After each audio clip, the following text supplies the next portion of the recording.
আসসালামু আলাইকুম বন্ধুরা, কি অবস্থা, কেমন আছেন? আশা করি ভালো আছেন। আজকে আমরা বাইরে ছিলাম, আস্তে আস্তে অনেক লেট হয়ে গেছে, সেজন্য রান্না করার মতো সময় ছিল না।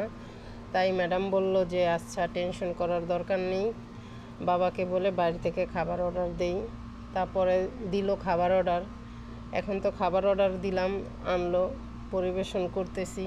কিন্তু আমার যে বড় বাবা, কফিলের বাবা, সে তো বাইরের খাওয়ান খায় না।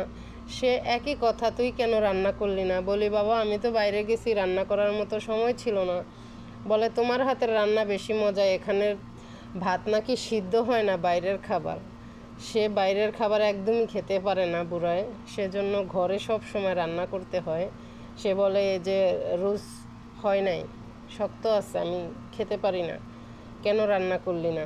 আমি বললাম, তো এবার খাও, পরের বার আমি রান্না করে খাওয়াবো।